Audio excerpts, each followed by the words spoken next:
Hello, welcome to the Cycles of Hope shop. Today we're going to talk about the differences between Freewheels and Cassettes. Also, I'll show you how to install both a Freewheel and a cassette onto your wheel. God bless you guys, let's get to it. Okay, so the tools you'll need to install a Freewheel or a cassette and remove a Freewheel and cassette is simply a pair of channel lock pliers, a Freewheel removal tool, and if the Freewheel or cassette is stuck because of corrosion or over tightening, you can also use a vise as well to loosen up the Freewheel or cassette. When derailleur drivetrains were first invented, there had to be a way to attach multiple cogs to the rear wheel of a bike to provide different gears. For the gearing, inventors came up with the Freewheel, which is an integral unit comprising the cogs, usually 5, 6, or 7, and spacers attached to a ratcheting mechanism in the center that drives when you pedal but allows coasting or freewheeling when you stop pedaling. The center section that includes the bearings, gears, and pawls is called the freewheel body. There are threads in the center of the freewheel so that it can be screwed onto the rear wheel's hub. To remove the freewheel, a special tool is needed called a freewheel remover. Each brand of freewheel has its own remover. Freewheels can be difficult to remove because pedaling pressure tightens the freewheel on the hub. If it's not adequately lubricated, or if a strong, powerful rider has been racing the bike, the freewheel can become very tight. Another tricky thing with freewheels is cog removal. This varies from brand to brand, but on most Freewheels there are cogs that thread on and those that slide on. It's important to know what you're dealing with before attempting to replace a cog. Another interesting thing about Freewheels is how they affect the design of the hub. Because of the spacing requirements of the Freewheel, the hub bearings on either side of the hub can be only a certain distance apart. It's precisely these shortcomings that led to the development of the cassette system. You can still get Freewheels today on certain bikes, but the vast majority of new models are equipped with cassettes and have been since the 1980s. At a glance, cassettes look just like Freewheels, but there are significant differences. The basic one is that the ratcheting mechanism on a cassette system is part of the hub, called a free hub or cassette body. It's not screwed onto the hub, it's built into the hub. Remember that on a Freewheel system, the Freewheel is threaded onto the hub, not built into it. This provides one of the main advantages of cassette hubs.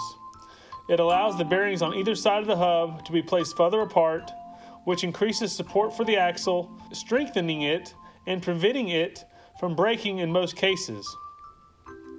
Another big advantage is simple cog removal. All that's required is unscrewing a lock ring or the bottom cog or cogs, depending on the model, and the cogs can be lifted off the hub as a unit or as a cassette. Then you can simply slide on a replacement cassette or one of a different size if, for example, you're changing cogs to make the gearing easier. It's important to understand the differences between cassettes and then determine which type is on the bike you're working on. Cassettes are found on most modern bikes and can be identified by looking for a flat lock ring on top of the smallest cog. The lock ring is splined in its center. Freewheels are mostly on older bikes. Usually Freewheels have 2 notches built into the freewheel body or a spline pattern just visible inside the freewheel body. There is no lock ring. If you're in doubt, a shop mechanic can quickly identify the type if you bring in the wheel. Once you know what you have, both are easy enough to work with. Here is a Freewheel. This is a Freewheel, and on the Freewheel it has all the cogs and it's all contained in one body, and the ratcheting mechanism or the clutch is actually built into the Freewheel. It's not on the hub. So that's a Freewheel, and then this is a cassette. The cassette is just cogs. There's no ratcheting mechanism. The ratcheting mechanism for a cassette is built onto the hub. And that is pretty much the main differences between Freewheels and cassettes. This Freewheel and this cassette are both installed using a Freewheel remover tool.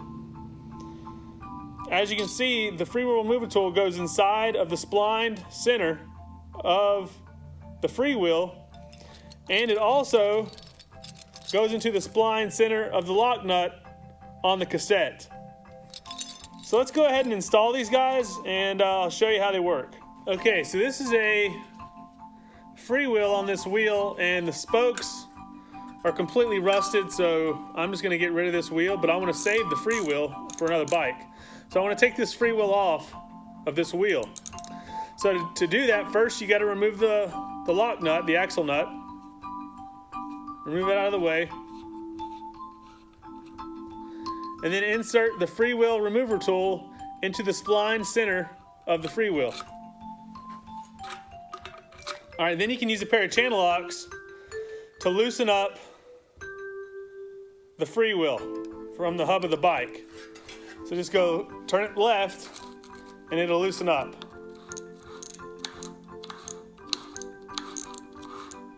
Keep tightening it, and eventually, once it's at a certain point, it'll come off. And as you can see, there's threads on the inside of that Freewheel. That's the threads that attach to the hub of the wheel. If the Freewheel has been tightened too tight, or if there's corrosion on the threads, it can really be a pain to get off. And you might not be able to get it off with a pair of channel lock pliers or even a wrench. What you might have to do is take the Freewheel to a vise, put the Freewheel removal tool in the vise, and then insert the Freewheel removal tool into the Freewheel, and then loosen it like you would a steering wheel. I'll show you now. Okay, so you're gonna take your Freewheel removal tool and put it into the vise. On the bottom side, clamp it down, make it tight. And then what you're gonna do is take the wheel and insert the wheel into the Freewheel removal tool. You have to find where it connects. Okay, once it's in there, what you can do is loosen the Freewheel from the hub of the bicycle if it's been corroded. And this is a lot easier to remove the Freewheel this way than with a pair of channel locks. So I've loosened it up, and now it should just come right off.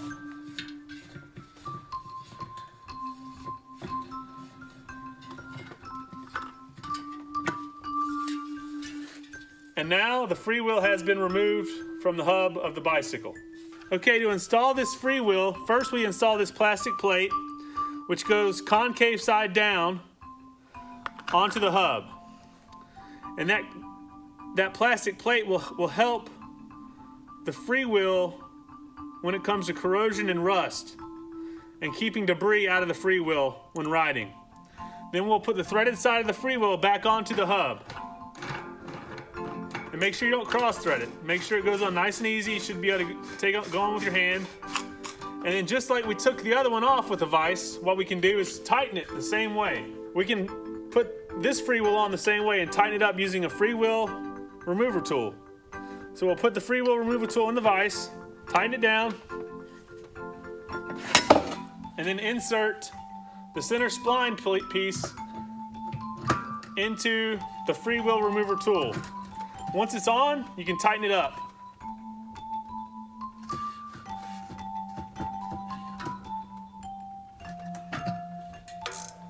And now, the Freewheel has been successfully installed. Last but not least, install your lock nut for your axle back onto the wheel. And this wheel is ready to be used on a bicycle. Okay, the other type of cog or chainring system is the cassette. Like I said, the cassette does not have the ratcheting mechanism built into the cogs. Instead, it's just several cogs that slide on to a ratcheting mechanism or clutch that's built onto the hub of the wheel. So I'll show you now a hub for a wheel of a cassette. This is the hub of a wheel that takes a cassette. As you can see here, the ratcheting mechanism is built onto the hub of the wheel.